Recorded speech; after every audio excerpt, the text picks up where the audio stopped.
Kita pemuda Muhammadiyah, Quran dan Sunnah dasar hidup kita, membangun dengan ilmu dan amal dalam jihad fisabilillah.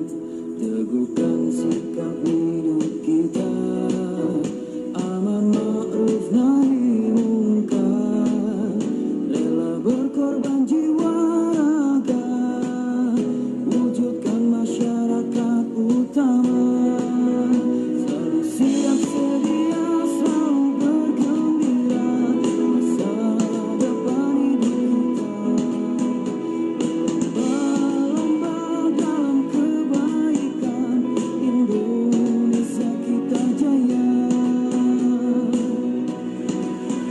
Kita pemuda Muhammadiyah, Quran dan Sunnah dasar hidup kita, membangun dengan ilmu dan amal dalam jihad fisabilillah.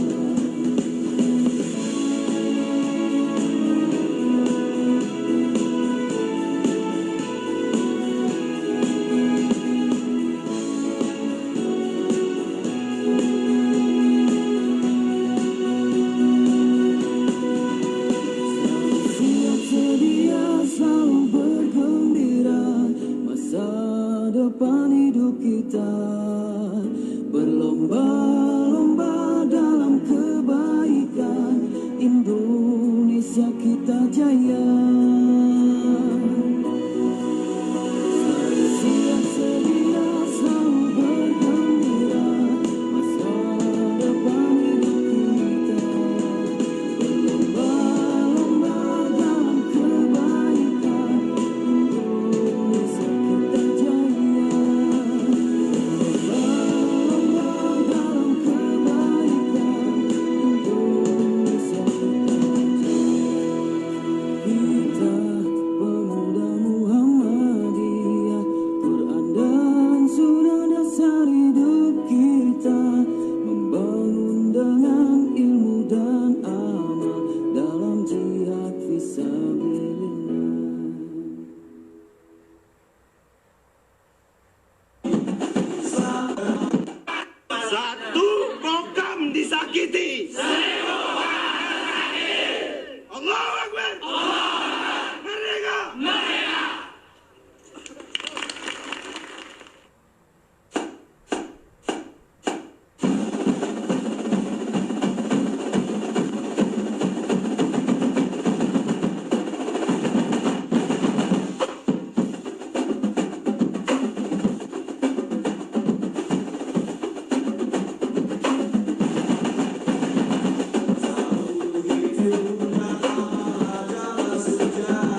Nikmat Ramadan kita rasakan karena iman. Allahu Rahman, salawat salam kita sanjungkan Nabi Muhammad khairil anam.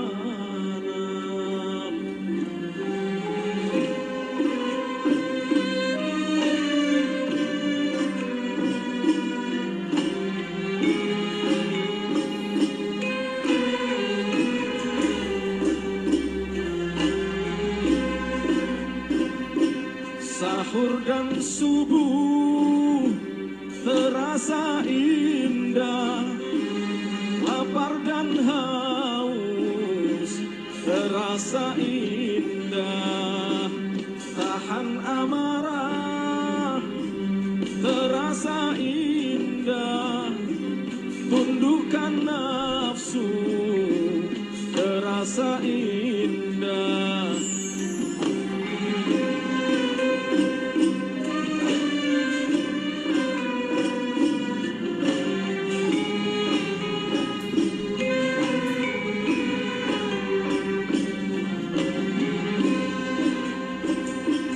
Berbuka puasa terasa indah, sholat tarawih terasa indah, baca Al-Quran terasa indah, hati dan damai terasa indah.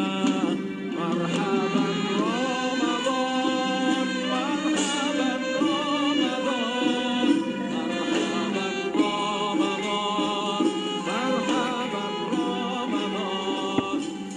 marhaban Ramadan, marhaban Ramadan, marhaban Ramadan,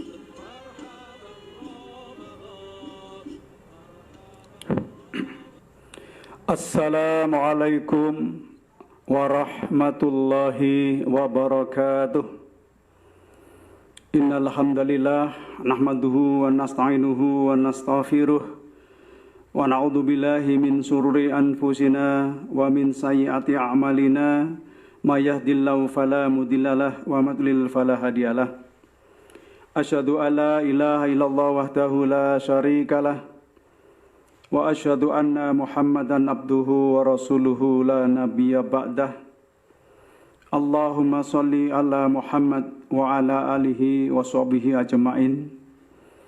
Wa qala azza min qail a'udzu billahi minasyaitonir rajim. Ya ayyuhalladzina amanu taqullaha haqqa tuqatih wa la tamutunna illa wa antum muslimun. Ya ayuhan nasu taqu rabbakum alladzi khalaqakum min nafsin wahidah wa khalaqa minha zawjaha wa batha minhuma rijalan katsiran wa nisaa'a wa taqullaha alladzi tasaaluna bihi wal arham innallaha kana 'alaikum raqiba.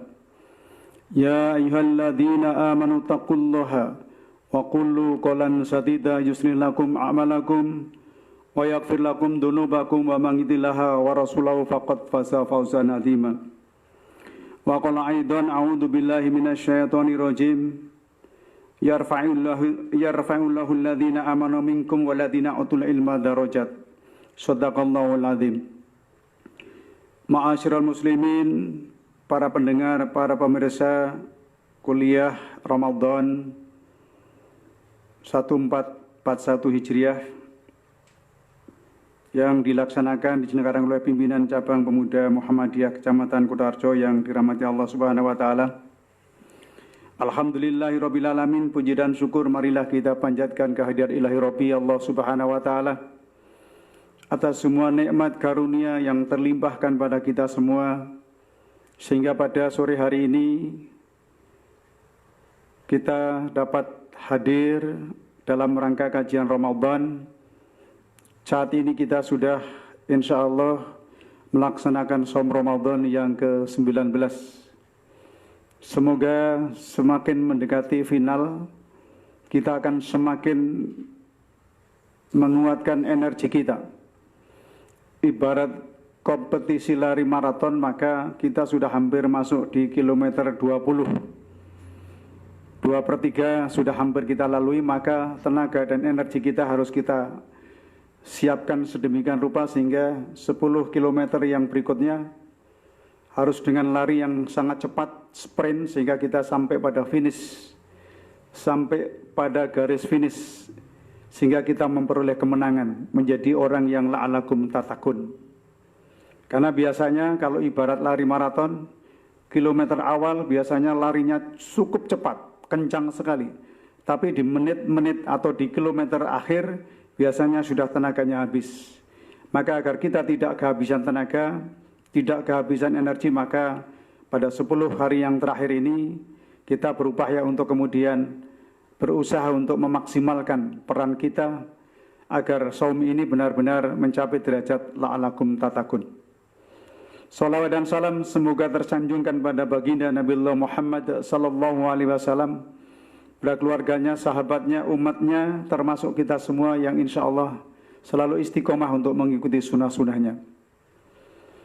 Saudara-saudara kaum muslimin, jamaah pengajian Ramadan yang dirahmati Allah Subhanahu wa taala. Pada kajian kali ini saya akan membawakan tema ilmu simbol kejayaan umat. Kita pahami benar bahwa di dalam surat Al-Mujadilah 11 tadi yang saya bacakan, bahwa orang-orang yang berilmu, orang-orang yang beriman dan berilmu itu akan diangkat derajatnya di sisi Allah beberapa derajat jika dibanding dengan orang-orang yang tidak berilmu. Tentu ilmu yang dimaksud adalah ilmu agama, ilmu yang kemudian bisa mengantarkan, menyelamatkan kita fid dunya hatal akhirah. Kenapa? Karena hanya dengan ilmu kita bisa membuat sesuatu, dengan ilmu kita bisa berbuat sesuatu, tentu dengan panduan dan sekaligus keimanan kita. Karena di dalam konteks ini antara iman, ilmu dan amal merupakan satu kesatuan yang tidak bisa dipisahkan. Landasan ilmu kita adalah iman kepada Allah Subhanahu wa taala. Untuk beribadah dalam rangka melaksanakan perintah Allah, dalam rangka meneguhkan iman kita, maka kita harus punya ilmunya, agar ibadah kita sesuai dengan apa yang dituntunkan dan digariskan oleh Rasulullah SAW. Kemudian amaliyah yang kita lakukan dengan ilmu tentu saja belum cukup, maka kemudian harus dilandasi dengan keikhlasan. Wa ma umiru illa liya'budullaha mukhlishina lahuddin. Ikhlas karena agama Allah. Maka antara iman, ilmu, amal dan ikhlas adalah sebuah mata rantai yang tidak bisa diputus salah satunya, maka harus selalu berkait atau selalu berkaitan. Orang yang punya keyakinan yang teguh, punya keimanan yang teguh, tanpa dibarengi dengan ilmu pengetahuan, maka bisa jadi jalannya akan tersesat atau tidak sampai kepada tujuan yang diinginkan. Oleh karena itu betapa pentingnya ilmu pengetahuan dan ilmu pada umumnya. Saudara-saudara kaum muslimin rahimakumullah, setidak-tidaknya ada 12 keutamaan dari ilmu yang kita miliki. Yang pertama adalah ilmu itu adalah warisan para nabi, dan lebih mulia dan berharga dari warisan para nabi yang lain. Kalau diibaratkan sebuah perumpamaan bahwa keutamaan seorang yang berilmu itu atas seorang ahli ibadah itu seperti keutamaan bulan atas seluruh bintang-bintang. Jadi kalau dibandingkan orang yang berilmu dengan orang yang ahli ibadah itu orang yang berilmu itu sebagaimana bulan. Orang yang ahli ibadah itu hanya sebagai bintang-bintang. Bintang-bintang itu akan bisa bercahaya karena sinar dari bulan. Maka bulan itu sebagai cahaya yang utama yang kemudian memancarkan sinar kepada bintang-bintang yang digambarkan sebagai seorang yang ahli ibadah. Maka orang yang ahli ibadah itu akan bisa benar cara ibadahnya kalau kemudian dia memiliki ilmu yang bagus, ilmu yang baik, ilmu yang dipandu oleh keimanan kepada Allah Subhanahu wa taala. Maka betapa pentingnya seorang ahli ilmu untuk kemudian bisa memberikan pencerahan kepada orang-orang yang ahli ibadah. Karena tanpa ilmu orang-orang yang ahli ibadah pun akan bisa tersesat. Maka betapa pentingnya ilmu bagi orang-orang yang ahli ibadah. Digambarkan orang-orang yang ahli ilmu adalah laksana bulan, dan orang-orang yang ahli ibadah adalah laksana bintang-bintang yang ada di sekitarnya. Itu yang pertama. Yang kedua, ilmu akan tetap kekal sekalipun pemiliknya telah mati. Jadi saudara-saudara sekalian, ilmu itu akan kekal selama-lamanya sekalipun pemiliknya itu sudah wafat, sudah meninggal dunia. Kita mungkin ketika membaca sejarah, membaca tarikh, Abu Hurairah itu adalah kalau dalam sisi harta, ini adalah termasuk yang paling miskin, termasuk fuqara. Itu Abu Hurairah termasuk fuqara. Tetapi di dalam bidang ilmu, Abu Hurairah adalah luar biasa.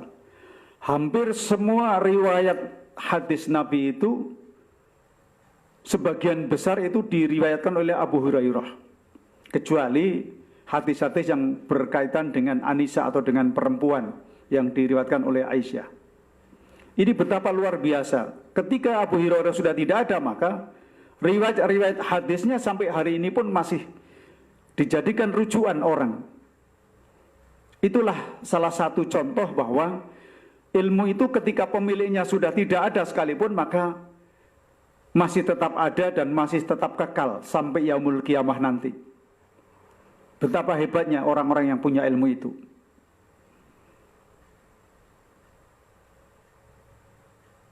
Kemudian yang berikutnya, sekalipun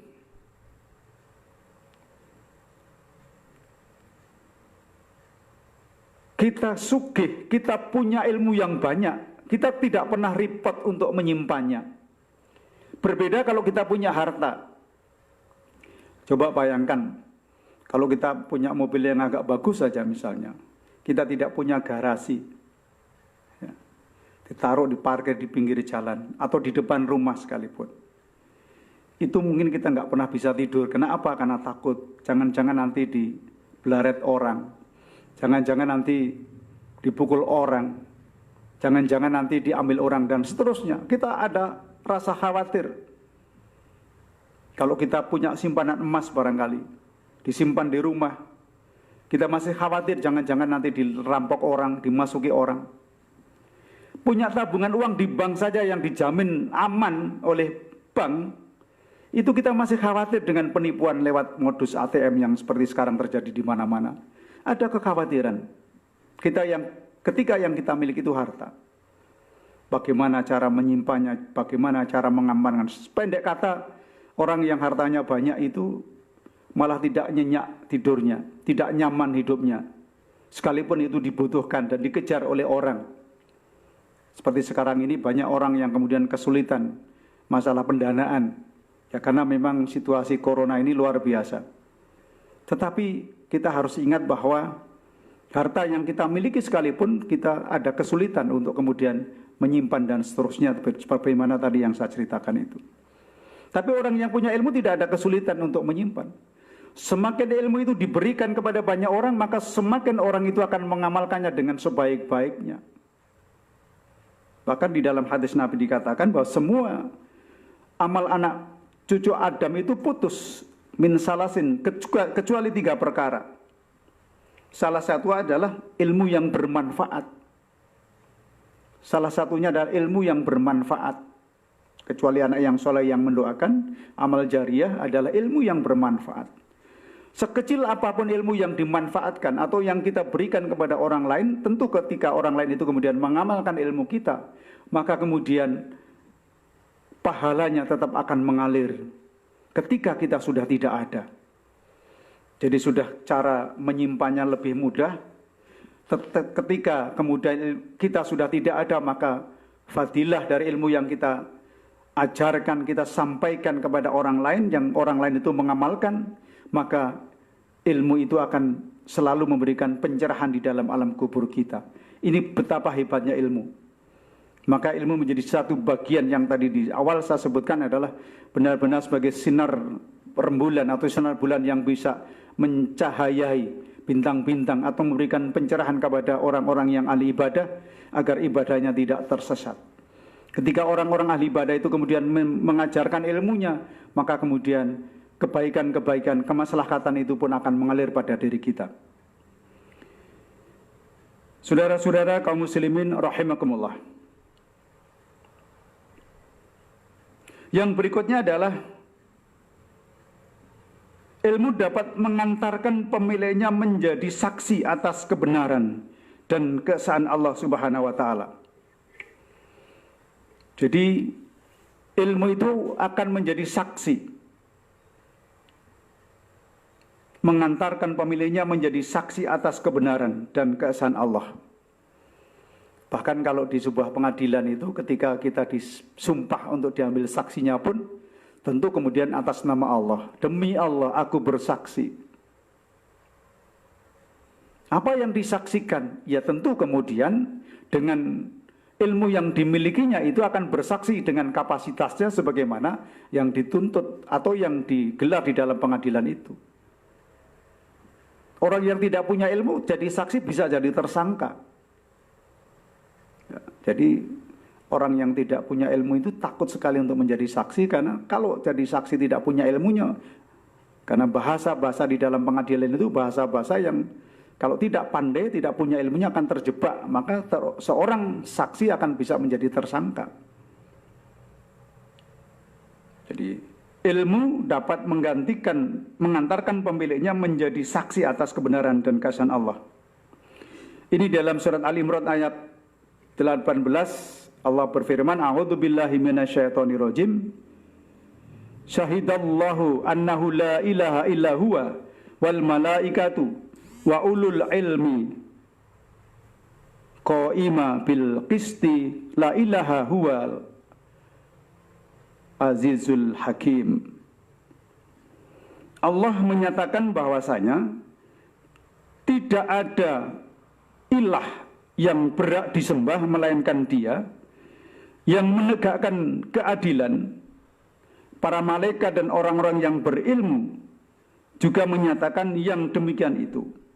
Tak ada ilah yang berhak disembah melainkan Dia yang maha perkasa lagi maha bijaksana.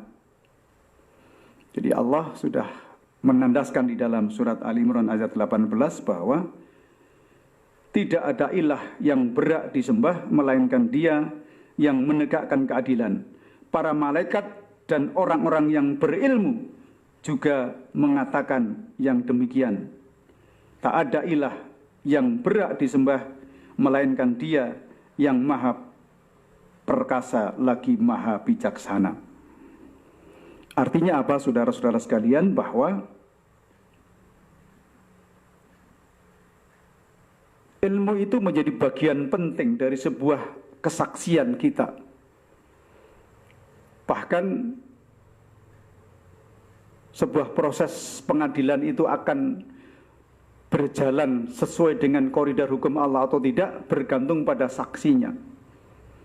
Seorang yang benar, seorang yang lurus, seorang yang tidak bersalah sekalipun, kalau kemudian saksinya itu bersaksi tidak karena Allah dan tidak punya ilmu yang memadai, maka bisa jadi orang yang benar itu akan diputus oleh pengadilan menjadi orang yang bersalah. Maka betapa pentingnya seorang saksi itu punya ilmu pengetahuan yang tentunya kemudian akan menjadi orang-orang yang bisa menyelamatkan orang-orang yang tidak bersalah karena proses hukum. Yang dalam konteks ini, dalam kehidupan sehari-hari banyak orang yang benar bisa masuk di buih, orang yang salah tetapi karena bisa dengan pengetahuan dan keliciannya itu bisa terlepas dari jerat hukum. Meskipun tentu kita yakin bahwa hukum dunia tidak akan kekal. Pasti ada pembalasan di hari akhir nanti. Tapi setidak-tidaknya di dunia ini kita bisa berbuat dengan ilmu pengetahuan yang kita miliki itu. Yang berikutnya, yang kelima, para ulama atau ahli ilmu atau ilmu syariat termasuk golongan petinggi kehidupan yang Allah perintahkan supaya orang menaatinya, tentunya selama tidak menganjurkan durhaka kepada Allah Subhanahu wa taala. Ya, Rasul bersabda, ya ayyuhalladzina amanu atiullaha wa atiur rasul wa ulil amri minkum. Di dalam surat An-Nisa itu, bukan Rasul. Di dalam surat An-Nisa, ya ayyuhalladzina amanu atiullaha wa atiur rasul wa ulil amri minkum.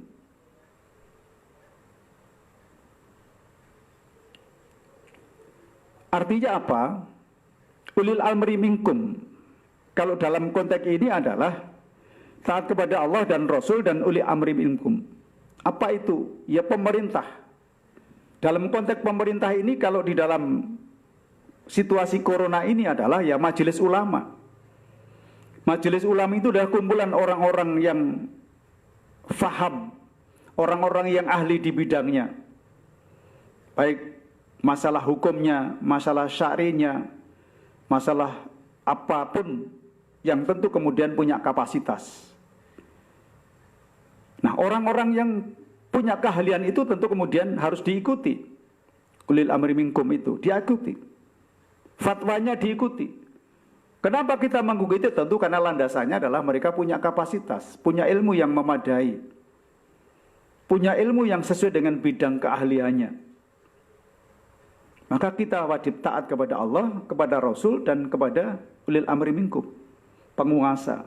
Tentu sepanjang penguasa itu tidak memaksa kita untuk berbuat maksiat atau berbuat kemungkaran dan kezaliman. Nah, dalam hal ini, saudara-saudara sekalian, termasuk Muhammadiyah adalah taat kepada Allah dan Rasulnya, kepada ulil amri minkum, pada ulama, yang dalam ini adalah Majelis Ulama Indonesia, yang di sana terhimpun seorang ahli ilmi dari berbagai disiplin ilmu. Tentu kemudian mendalami, mencermati, akhirnya memutuskan, menyimpulkan dalam wabah corona ini, untuk hal-hal yang berkaitan dengan ibadah dan seterusnya, maka ada ketentuan. Ya, disebutkan di sana bahwa mencegah kemudaratan itu lebih didahulukan daripada mencari manfaat. Itu dasar pemikirannya barangkali yang sudah disampaikan juga oleh Ustadz Dandung Danati. Saudara-saudara sekalian, jamaah rahimakumullah. Yang keenam, bahwa para ulama, mereka itulah yang tegar dalam mewujudkan syariat Allah hingga datangnya hari kiamat. Jadi kalau kita mau jujur, saudara-saudara sekalian, bangsa ini itu dulu direbut oleh para syuhada, para alim, para ulama yang sudah ahli di dalam bidang ilmunya, yang punya kapasitas. Sampai hari ini pun para ulama, para ahli ilmu tetap menyuarakan kebenaran, menyuarakan keadilan sampai yaumul kiamah. Sekalipun orangnya sudah tidak ada, kita kenal Buya Hamka luar biasa. Di dalam penjara pun dia masih mengembangkan ilmunya. Bahkan menghasilkan sebuah kitab yang luar biasa, yang sekarang menjadi rujukan para ustadz, para kiai. Kenapa? Karena ketinggian ilmunya. Jadi para ulama itu, mereka itulah yang tegar dalam mewujudkan syariat Allah hingga datangnya hari kiamat. Tidak pernah lelah, tidak takut di penjara, menyuarakan kebenaran dengan ilmunya itu. Itulah bedanya dengan orang sekarang. Ya, kalau orang-orang dulu itu masuk di penjara karena yang dipertahankan adalah keyakinan dan kebenaran yang diyakininya, maka Ketika di dalam penjara pun dia produktif menulis. Beda dengan orang yang ada di dalam penjara sekarang, karena yang dilakukannya adalah melakukan penyelewengan, melakukan markup, melakukan kejahatan korporasi dan seterusnya, maka tidak pernah ada hasilnya di dalam penjara. Bahkan kemudian hanya mencari peluang bagaimana dia bisa bebas, mencari celah bagaimana dia bisa keluar dengan amnesti, dengan grasi, dengan macam-macam itu. Begitu keluar ada kebanggaan, seolah-olah dia tidak bersalah. Di dalam penjara tidak pernah menghasilkan apa-apa. Beda dengan Soekarno dulu, beda dengan Buya Hamka. Semua orang-orang hebat itu dalam penjara pasti berkarya. Karena apa? Karena dia punya ilmu, bahkan punya kesempatan untuk menulis dan seterusnya. Semakin tafakur kepada Allah Subhanahu wa taala. Maka disebut bahwa para ulama ahli ilmu itu adalah mereka orang-orang yang tegar dalam mewujudkan syariat Allah hingga datangnya hari kiamat. Tidak pernah akan lekang karena panas dan tak lapuk karena hujan. Tidak akan pernah menyerah. Kenapa? Karena dia yakin bahwa jasanya di akhirat kelak akan diberikan surganya Allah Subhanahu wa taala. Saudara-saudara kaum muslimin rahimakumullah. Ada sabda Nabi yang cukup pendek ini, yang artinya barang siapa yang Allah kehendaki padanya kebaikan, maka Allah akan pahamkan dia pula masalah din atau agama.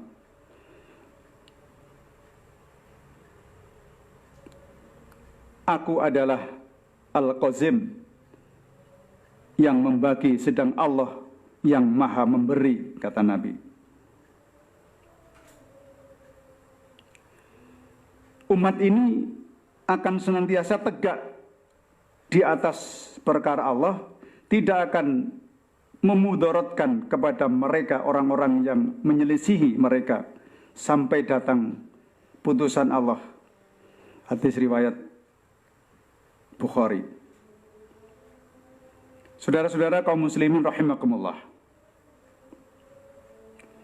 Jadi orang-orang yang menghendaki atau orang-orang yang berilmu itu, ketika mempelajari sesuatu itu akan diberikan kepahaman oleh Allah, kebaikan, maka Allah akan memahamkan dia. Dia orang-orang yang berwajah itu bersungguh-sungguh mencari ilmu, menuntut ilmu, tentu dengan keikhlasan dan mengharap ridho Allah, maka akan dipahamkan oleh Allah. Tentu kemudian dengan perilaku yang sesuai dan digariskan oleh Allah Subhanahu wa taala, dan ilmu yang dipelajari adalah ilmu yang maslahat. Ilmu yang bisa memberikan pencerahan di dalam kehidupan sehari-hari. Saudara-saudara kaum muslimin rahimakumullah. Yang ketujuh, Rasul menggambarkan pemilik ilmu dengan lembah yang bisa menampung air yang bermanfaat terhadap alam sekitarnya.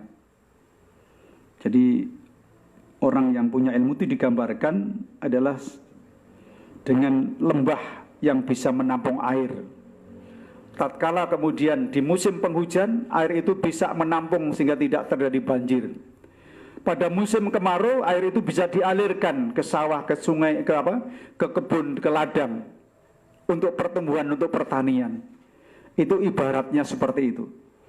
Jadi orang-orang yang berilmu itu adalah orang-orang yang bisa memberikan surga kecuali ilmu.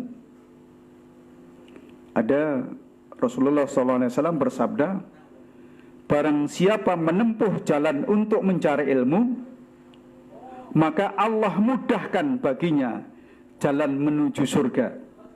Hadis riwayat Muslim. Jadi barang siapa yang menempuh jalan untuk mencari ilmu, maka Allah mudahkan baginya untuk menuju surga. Saudara-saudara kaum muslimin rahimakumullah. Cepat, ini waktunya hampir habis. Yang berikutnya, yang ke-9, ilmu merupakan pertanda kebaikan seorang hamba. Tidaklah akan menjadi baik melainkan orang yang berilmu, sekalipun bukan jaminan mutlak.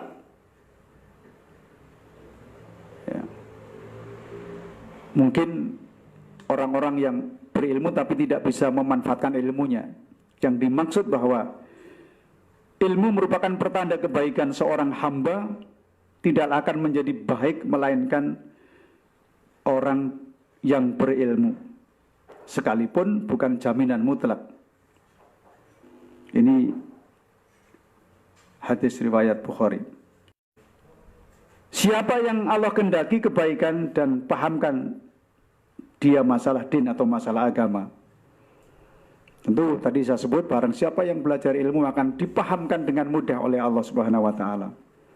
Maka saya menghimbau dan mengajak pada diri saya sendiri dan saudara-saudara sekalian, marilah kita berusaha di dalam bulan Ramadan ini untuk mencari ilmu sebanyak-banyaknya, kemudian mengamalkan di dalam kehidupan sehari-hari agar kita menjadi orang-orang yang dijamin oleh Allah Subhanahu wa taala untuk diberi kepahaman.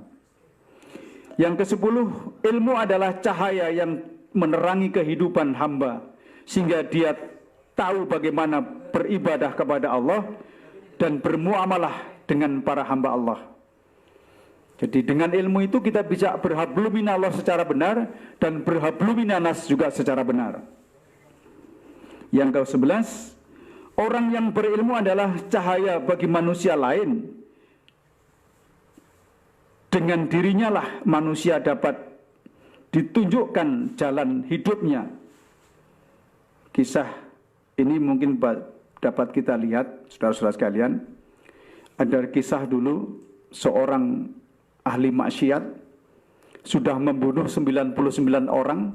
Kemudian dia bertanya kepada ahli ibadah, apakah mungkin saya masih diampuni oleh Allah? Maka orang ahli ibadah itu mengatakan, tidak mungkin kamu diampuni. Kamu sudah membunuh 99 orang. Kamu tempatnya di neraka. Maka kemudian ditebaslah leher orang itu. Genaplah dia menjadi yang ke-100. Maka dia datang kepada ahli ilmu.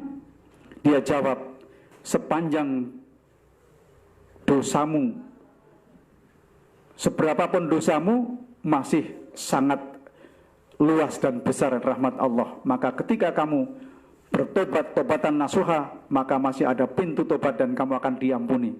Itulah seorang ahli ilmu dengan bijak menyampaikan. Maka orang tadi kemudian sadar dan kembali menjadi orang baik. Saudara-saudara sekalian, jamaah rahimakumullah. Yang ke-12, Allah angkat derajatnya ahli ilmu di dunia dan di akhirat. Sebagaimana tadi yang saya sebut, yarfa'illahu alladhina amanu minkum waladhina utul ilma darajat. Allah akan meninggikan orang-orang yang berilmu dan beriman dan berilmu di antaramu dan orang-orang yang diberi ilmu pengetahuan beberapa derajat. Demikianlah saudara-saudara sekalian, kultum yang bisa kami sampaikan. Ada kurang lebihnya mohon maaf. Bila wal hidayah. Wassalamualaikum warahmatullahi wabarakatuh. Allahu Akbar, Allahu Akbar, Allahu Akbar, Allahu Akbar. Asyhadu an la ilaha illallah.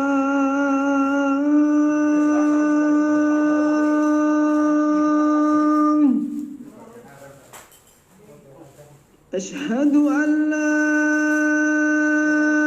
ilaha illallah.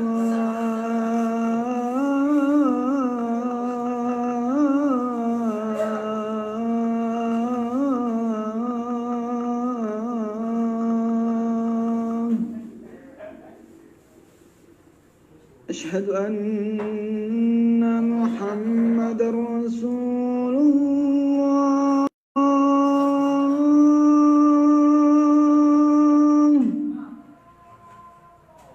Asyhadu anna Muhammadar Rasulullah.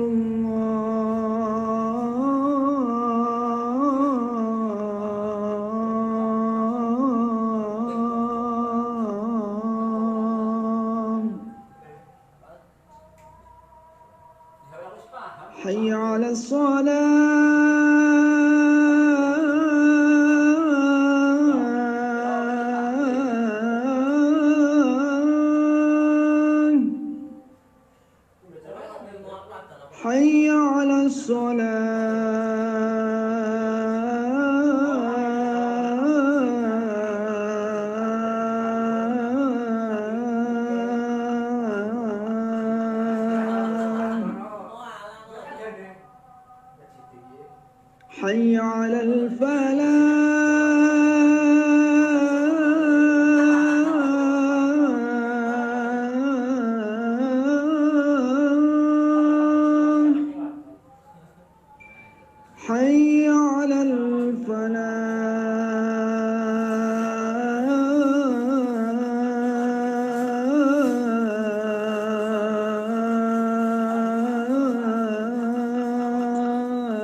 أكبر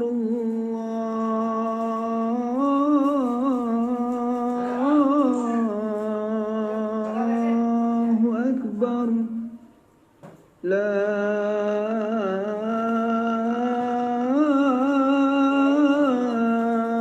إله إلا الله